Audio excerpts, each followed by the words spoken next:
এমন কোপ মেরেছে হাসি দিয়ে, সে বোধহয় মরে গেল। তার হাতে জায়নামাজ ছিল, এটা আমিও দেখছি, কিন্তু জায়নামাজের ভিতরে যে সে লুকিয়ে অস্ত্র নিয়ে আসছে এটা আমি বলতে পারবো না। আমি এই আঘাতে আসলে অখুশি না, খুশি। আল্লাহ নবী রসুলগণ রক্ত দিয়েছেন, সাহাবারা দিয়েছেন। এই বাংলাদেশের অন্যান্য বিভিন্ন মসজিদগুলোতে আমি আলোচনা, কোরআন হাদিসের আলোচনা করি। আর আমার আরেক পরিচয় হলো, আমি একজন রিলিজিয়াস টিচার হিসেবে বাংলাদেশ অ্যাপয়েন্টমেন্ট, সৌদি আরব থেকে। আমি সাহাতুলি আলিয়া মাদ্রাসার এবং হাজীগঞ্জ আলিয়া মাদ্রাসা শাইখুল হাদিস ছিলাম। তো আমার বক্তব্য আসলে আল্লাহ ভালো জানেন। আর চাঁদপুর শহরের বা বিভিন্ন জায়গায় বিভিন্ন মসজিদে এত বছর পর্যন্ত যে আলোচনা করছি, আলোচনার ভিতরে আমি কোনোদিনই কোনো সময়ই বিতর্কিত কোনো বিষয় বা রসুলের শানে কোনো নাউজুবিল্লাহ বিতর্কিত কথা কখনো বলিনি। এখন ঘটনা হলো যে এই মসজিদে এই ঘটনা হয়েছে। এই মসজিদ, আমি এই মসজিদের প্রাথমিক প্রতিষ্ঠাতা হিসাবে ছিলাম। এখানে মাঝে মধ্যে আমি নামাজ পড়াইতাম। সে বলে, হুজুর আপনার সাথে কথা আছে। আমি বললাম, কি কথা? বলে, হুজুর আপনি কাকে পিউন বলছেন, আর মিলাদ সম্বন্ধে আপনি কি কি বলছেন। আমি বললাম, দেখেন এখন তো রাস্তার ভিতরে, এখন এইসব কথা বলতে পারি না। আপনি রসুলকে পিউন বলছেন না, নাউজুবিল্লাহ। আমি বললাম যে নাউজুবিল্লাহ, এটা তো হইতেই পারে না। আচ্ছা, পরে আলোচনা হবে। আবার অন্য লোকেরা তাকে আমার সামনে থেকে সরিয়ে দিছে। এরপরে আমি যে মসজিদে নামাজ পড়াইতে গেছি, ওই মসজিদে নাকি সে নামাজ পড়তো। আমি তাকে কখনো দেখি না, চিনিও না। অথচ ওই এলাকার সবাইকে আমি চিনি কম বেশ। এই লোক নাকি শুনছে আমি নাকি রসুলকে পিউন বলছি, তারপরে কি সব আল্লাহ মিলাদের বিরুদ্ধে বলছি। হ্যাঁ, আমি আপনাদের কাছে, সারা দেশবাসীর কাছে পরিষ্কার বলতে চাই, বিরোধিতা করার তো প্রশ্নই আসে না। আল্লাহ রসুলের জীবনী আলোচনা করা, এটা আল্লাহ নিজেই তো কোরআনে আল্লাহ নবীর কথা বলেছেন। নবীর জীবনী আলোচনা করা, দুরূদ শরীফ পড়া, এটা মিলাদ। কিন্তু মিলাদের মধ্যে যেটা অতিরিক্ত যেটা করা হচ্ছে আমাদের, আলহামদুলিল্লাহ আমাদের দেশের অসংখ্য আলেম ওলামা এটা করে না, কেউ কেউ সামান্য লোকেরা করে, যে হঠাৎ করে তারা দাঁড়িয়ে যায়। এটার ব্যাপারে তাদের ধারণা হলো আল্লাহ রসুল হাজির হন। নাউজুবিল্লাহ, আল্লাহ রসুল তো হাজার নাজের একমাত্র আল্লাহ।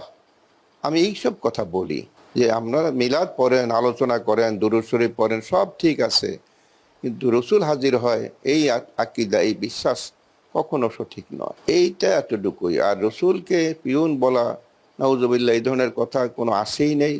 বরং আরেক জুমাতে আমি এই কথা বলেছিলাম যে ইবাদত কবুল হওয়ার জন্য দুইটা শর্ত, একটা হলো একমাত্র আল্লাহর জন্য খালেস হবে, আরেকটা হলো রসুলের তরিক অনুযায়ী হতে হবে।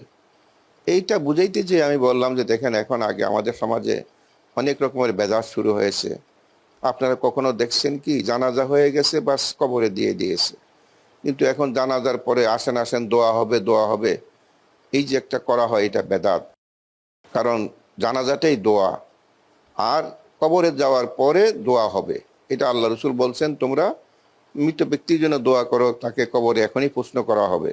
কবরে দেওয়ার পরে দোয়া, কিন্তু জানাজার পরে দোয়া, এটা বেদাত, এটা অতিরিক্ত। এইখানে যে আমি একটা মেসাল দিছি, দেখুন আপনি একটা দরখাস্ত যদি প্রেসিডেন্টকে দেন, আর ওই দরখাস্তটি যদি আবার ওই প্রেসিডেন্টের পিউনকে দেন, তাহলে প্রেসিডেন্ট যদি জানতে পারে যে এই দরখাস্ত আপনি পিউনকে দিচ্ছেন, তাহলে প্রেসিডেন্ট কি খুশি হবে? প্রেসিডেন্ট কি এটা গ্রহণ করবে? আমি এতটুকুই বলেছি। কিন্তু এখানে নাউজুবিল্লাহ, আল্লাহ রসুলকে পিউন বলা বা প্রেসিডেন্টকে আল্লাহ বলা, এগুলো সম্পূর্ণ অবাস্তব কথাবার্তা, অবান্তর। তো যেদিন আমি মসজিদে খুতবা দিতে গেছি, আমার ওখানে যাওয়ার আগেই ঘোষণা হয় যে আমি আসতেছি, আমি আসব। সে পরিকল্পনা করেই মসজিদে ঢুকছে। ঢুকে যখন আমি খুতবা দিতে উঠছি, মিম্বারে উঠছি, তখন সে মিম্বারের কাছে এসে বলতেছে যে আমি কিছু কথা বলবো, মিলাদ নিয়ে কিছু কথা বলবো। তখন মুসল্লিরা প্রথম বাধা দিছে, সে মানে না। তখন আবার কমিটির লোকেরা তারে সম্পূর্ণভাবে ওখান থেকে সরিয়ে দিছে। তার হাতে জায়নামাজ ছিল, এটা আমিও দেখছি, কিন্তু জায়নামাজের ভিতরে যে সে লুকিয়ে অস্ত্র নিয়ে আসছে, এটা আমি বলতে পারবো না। আর এরপরে আর আমি তাকে দেখি নাই। কিন্তু আমাকে যে আঘাত করা হয়েছে, এটা পরে জানছি যে সেই ব্যক্তি আঘাত করছে, কিন্তু তাকে আর আমি আর দেখি নাই, বলতেও পারবো না। এতটুকুই আমি বলতে পারি। এখন আমি আপনাদেরকে সামনে এটা বলি, দেশবাসীর কাছ থেকে আমি দোয়া চাই। আমি এই আঘাতে আসলে অখুশি না, খুশি। আল্লাহ নবী রসুলগণ রক্ত দিয়েছেন, সাহাবারা দিয়েছেন। হজের সময় এইবারও আমি হজ করে মাত্র কয়েকদিন আগে আসছি। উহুদের প্রান্তরে, উহুদের ময়দানে যে সাহাবীদের কবর, আমার কেন মনে হচ্ছিল যে তারা বলতেছে যে তোমরা কি দেখো, উহুদের প্রান্তরে রসুলের দান শহীদ হয়েছে আর আমরা এখানে শহীদ হয়ে পড়ে আসি, আমাদেরও শরীর রক্তাক্ত করা হয়েছে, তার এগুলো কি জিয়ারত করি তোমরা চলে যাবে? তোমাদের কি করণীয় নাই? আমার এই অনুভূতি, ফিলিংস তখন আসছিল। চেষ্টা করতেছি এখনো। আপনাদের সারা দেশবাসীর কাছে আমার সালাম, আমি দোয়া চাই আল্লাহ যেন ওনাদের রক্তের সাথে আমার সামান্য রক্তটুকু আল্লাহ কবুল করেন। আমি যেন হকের উপরে থেকে বাকি জিন্দগি আল্লাহ যেন আমাকে ঈমান আমার উপরে থাকার তৌফিক দেন। আর আল্লাহ যে ব্যক্তি ভুল বুঝে সেই কাজ ঘটাইছে, আল্লাহ তাকে মাফ করে দেন এবং তাকে হেদায়েত দান করেন। আল্লাহ আমাদের সবাইকে হেদায়েত দান করেন। আসলে ব্যক্তিগতভাবে আমার কোনো নেই, তবে হ্যাঁ, এই ধরনের ঘটনা যেন আর না ঘটে। কারণ আমাকে ভুল বুঝে আমার আক্রমণ করা হয়েছে, আর যেন কারো কোনো ইমামের প্রতি বা কারো নিরীহ মানুষের প্রতি এই ধরনের ঘটনা না ঘটে। এই ব্যাপারে সরকারের যা সরকার যেটা করেন সেটা সরকারের ব্যাপার। এখন তো আসলে আমি বুঝতে পারছি না এটা কি তার ব্যক্তিগত নাকি এর পিছনে কোনো অন্য কারো ইন্ধন আছে কিনা। এগুলো যেন এমন কোপ মেরেছে হাসি দিয়ে, সে বোধহয় মরে গেল নাকি? মারা গেছে। মারা গেছে? জি স্যার। ইন্না লিল্লাহি ওয়া ইন্না ইলাইহি রাজিউন। না, সকালে কি অপরাধ? মানে মাথায় যেটা কোপ মেরেছে, বেঁচে গেলেও সে বাঁচার মতো বাঁচবে না। সে অপরাধ কি? সে মিলাদকে বেদাত বলেছে। এরা কারা? এরা কি রাজনীতি করা লোক? এরা হলো মিলাদ পড়ি পয়সা খাওয়া লোক। অথচ এর বিরুদ্ধে আমরা বলছি সে যুব সঙ্গে জন্ম লগ্ন থেকে। ধর্মীয় ক্ষেত্রে আমাদের বাধা, রাজনৈতিক ক্ষেত্রে আমাদের বাধা। যুব সন্ধ্যার ছেলেদেরকে আদর্শের দৃঢ়তা এবং আদর্শের উপরে অবিচলতা, এই দুটা গুণ হাসিল করতে হবে। عن إبراهيم بن عبد الله البوزري رضي الله عنه قال قال رسول الله صلى الله عليه وسلم يحمل هذا العلم من كل خلق عدوله ينفون عنه تحريف الغالين انتهال المبتلين وتأويل الجاهلين رواه البيهقي بإسناد صحيح। আল্লাহ রাসূল সুসংবাদ দিয়ে গেছেন যে আমার যে ইলম আমি রেখে যাচ্ছি, ইলমে ওয়াহী, এটা বহন করবে সেই লোকেরা যারা আমার পরে আসবে, যাদের মধ্যে অদূর, যারা ন্যায়নিষ্ঠ, তারাই আমার ইলম বহন করবে। যারা অতি ভক্তদের পরিবর্তন, তাহারিফ, কোরআন হাদিস দিয়ে উল্টো পাল্টা ব্যাখ্যা করে যারা মূল বিষয়টা ঢেকে দিচ্ছে। আপনি কি জানেন, একটা বই আমাদের কাছে পাঠানো হয়েছে, আমার কাছে, কারণ আমি মিলাদ হোসেন বইয়ের লেখক, তো সেখানে বলা হচ্ছে কোরআনে 8টা আয়াতে মিলাদ ফরজ করা হয়েছে। আপনার পাইছেন কোথাও? আমি সমস্ত আয়াত বলতে পারি, এখন সময় নেই। হাদিসে 104টা হাদিসে মিলাদ ফরজ। কি নাউজুবিল্লাহ বলবেন না? আলহামদুলিল্লাহ বলবেন নাকি আপনি? এরা কোন ধরনের মুফতি? এইসব মুফতিদেরকে আমি মোকাবিলা করতে পারবো সংসদে গিয়ে? সেখানে অধিকাংশ রায় তো চূড়ান্ত, তাই না? অধিকাংশ তো বেদাতি। বেদাতিদের সামনে হিদায়াতীদের পাত্তাই থাকবে না। দুটো শিরক সেখানে আছে। একটা হলো জনগণের সার্বভৌম ক্ষমতার উৎস, এটা শিরক। আমরা বলে কি আল্লাহ সার্বভৌম ক্ষমতার উৎস। তারা বলে অধিকাংশ রায় চূড়ান্ত, আমরা বলে ওহির বিধানে চূড়ান্ত। তাহলে মিলবে কি দিয়ে? আপনি ঐক্যের কথা বলছেন, কোশ্চিন কালেও ঐক্য হবে না, এটা সিদ্ধান্ত নিয়ে আপনার কাজ করতে হবে। বাতিলের সঙ্গে কোনো আপোষ নাই। এই মেজাজ যদি আপনার না থাকে, তাহলে আপনার দিয়ে যুব সংঘ হবে না, আন্দোলন হবে না, কিছুই হবে না। খালি পোলাও খালি হবে না, যা ডান্ডা আন্ডা নেই, যা ডান্ডা খানে কে মেলে ওধার যাও। আব্দুল্লাহ সালাফি বলেছিলেন ছাত্রদের উদ্দেশ্য করে, দেখো যেখানে গেলে তোমাকে আন্ডা খেতে দেয় সেখানে যেও না, যেখানে গেলে ডান্ডা খেতে হয় সেখানে যাও। আহলাদিসদের ইতিহাস আমি তুলে দিচ্ছি আমার থিসিসের মধ্যে, পড়ে দেখবেন দয়া করে, যেন বিলাসী আপনারা না হন। বিলাসী চরিত্র ছাড়তে হবে, অলসতা এবং বিলাসী থেকে হারাম করে দিতে হবে। ঘুম নাই, আমরা নীরব হব না, নিস্তব্ধ হব না যতদিন না পবিত্র কোরআন ও সহিহ হাদিসের সার্বভৌমত্ব বাংলা জমিনে প্রতিষ্ঠা লাভ করে। ওই মেজাজ নিয়ে আপনার সামনে আগাতে হবে। আল্লাহ রাসূল বলে গেলেন, ইহমাল হাযাল ইলম মিন কুল্লি খালাফিন উদুলহু, আমার পরবর্তীদের মধ্যে যারা ন্যায়নিষ্ঠ তারাই আমার এই ইলমকে বহন করবে। ইয়ানফুনা আনহু তাহরিফাল গালিম, আমার এই ইলম থেকে অর্থাৎ কোরআন এবং সুন্নাহর সখ্যাত শরীর থেকে ময়লা সাফ করবে তাদের মধ্যে যারা উদুল, তারাই। গালিমরা যেভাবে পরিবর্তন করেছে, যেভাবে কোরআন থেকে মিলাদ বের করছে, হাদিস থেকে মিলাদের দলিল বের করে বই লিখতেছে, এরা কি গালিব নয়? এরা অতিরঞ্জিতকারী নয় কি? এজন্য আমাদের একটা জেলার সহসভাপতির নামের সঙ্গে মুফতি ছিল, আমি এটা কেটে দিচ্ছি, মুফতি হঠাৎ তুই আমাদের মুসলমান মাত্র। কিসের মুফতি? মানে মুফতি একটা ডিগ্রির নাম, ও তো আমি জানতাম না তখন। সে এখনো পর্যন্ত বলে যে সার্জন কেটে দিচ্ছে, আমরা জীবনে মুক্তি লিখবো না। এত সহজ নাকি মুক্তি হওয়াটা? এত সহজ নয়। মুক্তি হবে আহলে হাদিসে, ওটা থেকে মুক্তি হয় না।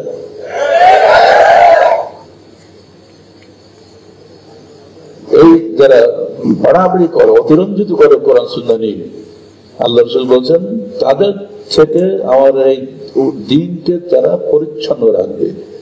দুই, ইন্তেহারুল মুবতিলিন, বাতিলপন্থীদের বাড়াবাড়ি থেকে আমার দিনকে তারা রক্ষা করবে। যারা ধর্মনিরপেক্ষতাবাদী আন্দোলন করেন তারা এক কথায় বাতিলপন্থী, যারা জাতীয়তাবাদী আন্দোলন করেন তারাও বাতিলপন্থী, যারা গণতান্ত্রিক আন্দোলন করেন তারাও বাতিলপন্থী। এই বাতিলপন্থীদের বাড়াবাড়ি থেকে তারা আমার দিনকে হেফাজত করবে। তাবিলুল জাহিলিন, জাহিলরা যে আদ্যভাবে কথা বলে হককে বাতিলে পরিণত করে, যুক্তি দিয়ে দিয়ে কোরআন হাদিসের অপব্যাখ্যা করে, তাদের তাবিল থেকে আমার দিনকে তারা রক্ষা করবে। আবার পরে আমার উম্মতের অদুল যারা ন্যায়নিষ্ঠ একদল আসবে, তারাই এগুলো করবে, এবং তারাই হবে তাইফাতুমিন উম্মতি, তারাই হবে হকপন্থী দল। আমরা কি সেই তাইফা মনসুরা, সেই বিজয়ী দলের অন্তর্ভুক্ত হতে চাই না? আন্দোলনের মধ্যে যুব সংঘ এবং মহিলা সংস্থা, আমাদের যত অঙ্গ সংস্থা বা অঙ্গ প্রতিষ্ঠান আছে, সবাই বক্তব্য, লেখনী, চাল চলন, আমাদের একটা অর্থ ব্যয় হবে না বাতিল পথে, একটা সময় ব্যয় হবে না বাতিলের পক্ষে। হকের পক্ষে কথা বলতে হবে, হকের পক্ষে কাজ করতে হবে, হকের পক্ষে আমার পয়সা ব্যয় করতে হবে। কোন অবস্থাতে বাতিলের পক্ষে কোনো পয়সা ব্যয় করা যাবে না। আল্লামা ইকবালকে একটা ভিক্ষা চাইছে, ইকবাল তাকে ভিক্ষা দিয়েছে 50 টাকা। তো ভিক্ষুক খুব খুশি হয়ে বলছে, আল্লাহ আপনাকে সমুদ্রের মধ্যে বিশাল নেকি দান করুন। উনি বলছে, এই ভিক্ষুক থাম, আমি সমুদ্রের বুকে এক ফোঁটা পানি হতে চাই না, আমি সমুদ্রের বুকে ভাসমান একটা মুক্তা হতে চাই। ব্যাখ্যা বুঝতে পারলেন? পানিতে মিশিয়ে গেল, মুক্তা পানিতে ভাসে, মুক্তা বিন্দুকে মিশানো যায় না। আহলাদিস যুব সংঘ মরবে, কিন্তু সে এলাকায় রেখে যাবে সেটা মুক্তা। হ্যাঁ, একটা ছেলে আজকে চলে গেলে হক কথা বলতে হবে। এক একটা ছেলে এক একটা এলাকার জন্য মোজাদ্দিদ হবে। একটা এলাকার সংস্কার জন্য যুব সংঘের একটা ছেলে যথেষ্ট। প্রত্যেক ঘরে ঘরে যুব সংঘের ছেলে গড়ে উঠুক, আমরা সেই কামনা করি। যারা বাপ আছেন তারা কামনা করুন তাদের সন্তান তারা যুব সংঘের সদস্যই মরে। যুব সংঘের কাজ করতে হবে, যুব সংঘ ছাড়া কোনো উপায় নেই। কে আমাদের দিন 7 শ্রেণীর লোক আল্লাহর আরশের বা আল্লাহর ছায়ার নিচে ছায়া পাবে। এক শ্রেণীর ওই যুবক যে তার যৌবন কালকে আল্লাহর ইবাদতে ব্যয় করেছে। সালাত পড়ছেন আপনি রসুলের তরিকা বাদ দিয়ে মানওয়ার তরিকায়, ওই সালাত কবুল হবে নাকি? আপনি না ছাড়া সালাত বুঝেবে না। সালাতের মধ্যে বেদাত ঢুকছে, সিয়ামের মধ্যে বেদাত ঢুকেছে, ইবাদতের মধ্যে বেদাত ঢুকে বসে আছে। আর রাজনীতির বেদাত তো আছেই। 53 বছরের মধ্যে বাংলাদেশ কোনো সংশোধন হলো না। কিন্তু আপনাদের আন্দোলন কিছুটা নাড়া দিয়েছে বলে মনে হচ্ছে। নইলে ইসলামী রাজনৈতিক দলের নেতারা আমার বাসায় যে আমার অভিযোগে আমার কাছে যে এত খাতির করতেন না, এতকাল পরে একদিনটাই পায় বললাম তখন 3 বছর 6 মাস 6 দিন জেল খাটলাম, তখন তো আমাদের কোন সাক্ষাৎ পায়নি। আজকে কেন উত্তর নাই? ঘুরিয়ে পেঁচিয়ে বলছে ক্ষমা চাচ্ছে। পরিষ্কার বলেন আমরা ক্ষমা চাচ্ছি, পরিষ্কার বলে দুঃসাহস নয়, সৎসাহস থাকা লাগে। সে সৎসাহস নাই, থাকবো না কোন কারণে। আমার সামনে এসে আমার মতো নির্যাতিত ব্যক্তিদের সামনে এসে এই সমস্ত ইসলামী দলের নেতাদের বুক ফুলে কথা বলার উপায় নেই যে আমরা ক্ষমা চাচ্ছি। যে পাপ তারা করেছে কিয়ামতের ময়দানে তাদের শাস্তি আরো বেশি হবে। দুনিয়া কি হয়েছে? কিচ্ছু হয়নি। আপনারা হাসি মুখে আল্লাহর পথে কষ্ট বরণ করবেন, এই প্রতিজ্ঞা নিয়ে এখান থেকে বাড়ি যান। কোন অবস্থাতেই এই আন্দোলনকে বিলাসী আন্দোলন বলে মনে করবেন না। প্রতি পদে পদে আপনার বাধা আসবে। আর এই বাধা অবস্থা যদি আপনার মৃত্যু হয়ে যায়, আল্লাহ পাক যেন আমাকে জান্নাতুল ফেরদাউসের স্থান দান করেন। আহলাদের যুব সংঘের আদর্শ পবিত্র কোরআন ও সহিহ হাদিস প্রতিষ্ঠার আদর্শ। পবিত্র কোরআন ও সহিহ হাদিস নিজের জীবনে, নিজের পারিবারিক জীবনে, নিজের সামাজিক জীবনে প্রতিষ্ঠা লাভ করব। রাজনৈতিক জীবনে করাটা আল্লাহর ইচ্ছা, কারণ একা কি কোনো রাজনীতি করা যায় না, সম্ভব নয়। আর প্রচলিত জাহিলিয়াত তো সারা বিশ্বব্যাপী। আপনাকে হয় আমেরিকার, নয় ভারতের, নয় চীনের হাত পা ধরে এই দেশে রাজনীতি করতে হবে। দেখছেন না আমাদের ইসলামী দলের নেতারা বড় ছবি দিয়েছে কালকে পত্রিকায়। সে ছবি সব টুপি এলা যাচ্ছেন কোথায়? চীনে। কেন? চীনে কি ইসলাম আছে? কেন যাচ্ছেন? এই কেনার উত্তর হলো গোপনে, ওটা বাতেনি, ওটা জাহেরি বলা যায় না, তাই না? যদি আপনিও কাজকে রাজনীতিতে নামেন, আপনাকে হয় চীনে যেতে হবে, না ভারতে যাওয়া লাগবে, না আমেরিকা যাওয়া লাগবে। অতএব প্রচলিত এই প্রথার কাছে মাথা নত করে কোশ্চেন দিলে আমাদের পক্ষে সম্ভব নয়। আমরা দূরে থেকে হকের উপরে দৃঢ় থাকবো, এটাই হবে আমাদের কামনা। সবশেষে আপনাদের সবাইকে আমি স্বাগত জানাচ্ছি। আহলে আন্দোলন নামটা মনে রাখবেন, আন্দোলন, এটা কিন্তু দল না। যারা জমিয়ত বলতে খুব ভালোবাসেন, ওটা একটা দল। বছরে বা 2 বছরে একদিন, 5 বছরে একদিন এসে দল বেঁধে বিরিয়ানি খেলাম, এর নাম কোন সংগঠন নয়। প্রতি মুহূর্তে প্রতি পদে পদে আমার আন্দোলন চলবে।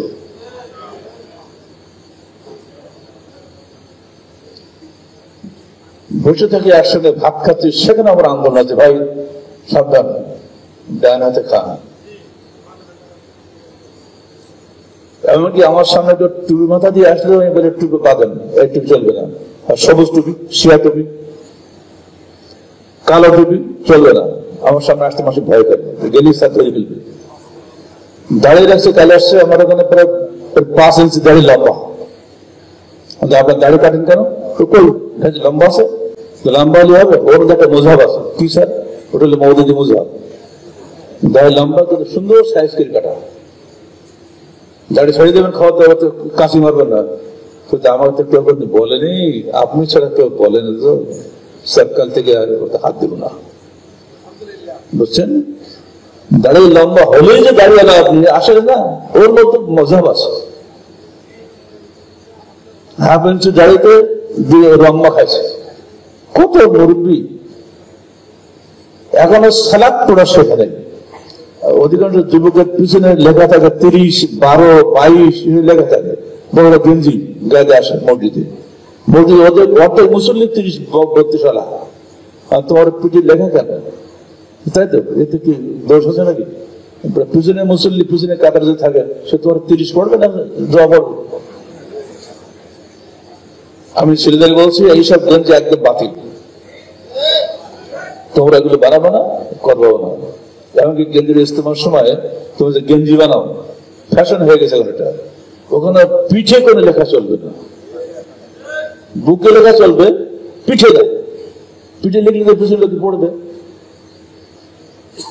আহলাদের যুব সংঘ বড় স্বাদের সংগঠন, আমাদের জীবনের বহু শ্রম এর পিছনে গেছে আমার। এর বিনিময়ে কোনদিন আমরা দুনিয়া চাইনি, আখিরাত চেয়েছি।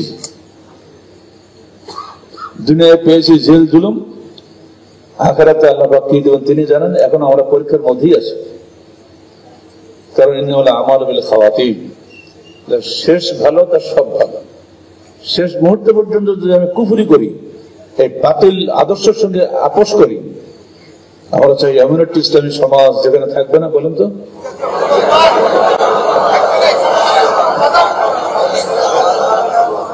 যেখানে থাকবে না প্রগতির নামে কোন বিজাতীয় মতবাদ, থাকবে না ইসলামের নামে কোন মযহাবী সংকীর্ণতাবাদ। এই যে কথাগুলো আপনারা সবাই বললেন, আমরা মনে করি এটা কিছুটা সফলতা এসেছে। একসঙ্গে ঘরে বসে লিখেছিলাম, তখন তো আপনাদের সাপোর্ট নিয়ে লিখি নেই, আমার তো মসজিদের সুরাও ছিল না, একা একা চিন্তা করে লিখছি। এখন যে শতকণ্ঠ সেই কথাগুলো আসতেছে, এটা কি অনেক সফলতা নয়? 29শে জুলাই মাইক ডাইভেনের সেদিনে হঠাৎ করে 2 মিনিট 10 সেকেন্ডের ভাষণে হঠাৎ বলেছিলাম সকল বিধান বাতিল করো, ওহির বিধান কায়েম করো। আগে সেই মানিক নাইভিনের পাশে যে ইঞ্জিনিয়ার ইনস্টিটিউশনে অ্যাওয়ার্ড দেখছি, সেই 2 মিনিটের সেই দিনের হঠাৎ করে বেরিয়ে যাওয়া কথাটা আজকে আমাদের জাতীয় স্লোগানে পরিণত হয়ে গেছে, তাই না?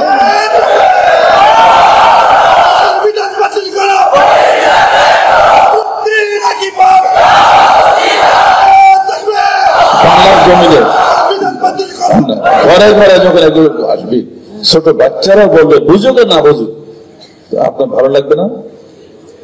যেখানে যাচ্ছি আমরা, মসজিদ করার জন্য যাই, কোন কোন কাজে যাই, ছেলেরা স্লোগান দিচ্ছে, আমার সবচেয়ে বেশি আনন্দ লাগে এই স্লোগানটা শুনি, সকল বিধান বাতিল করবো। কিন্তু কিছুই বোঝে না, ছোট বাচ্চা, ওটা কিছুই বোঝে না, কিন্তু বলে যাচ্ছে।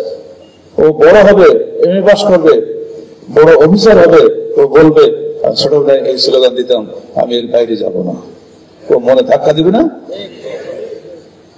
আপনাদের বাড়িতে যেন সবসময় এর চর্চা হয়।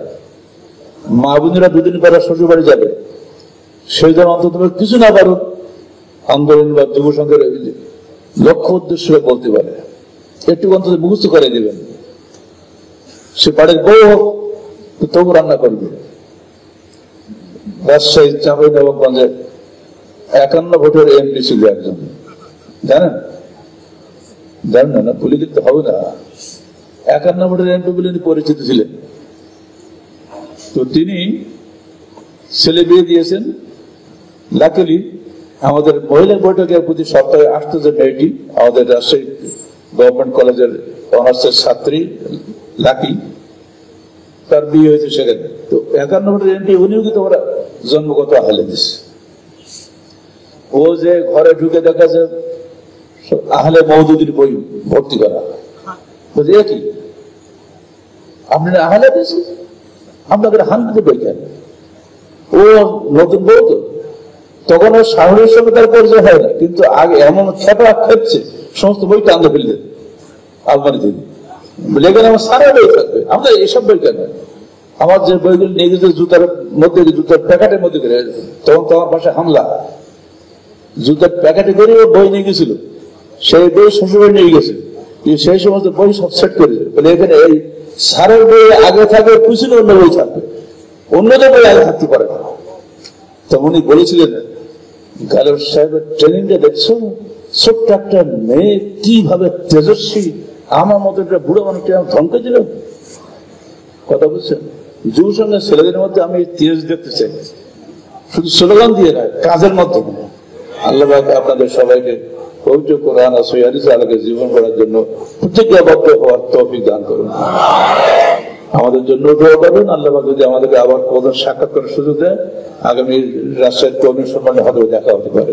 আসসালামু আলাইকুম রহমতুল্লাহ।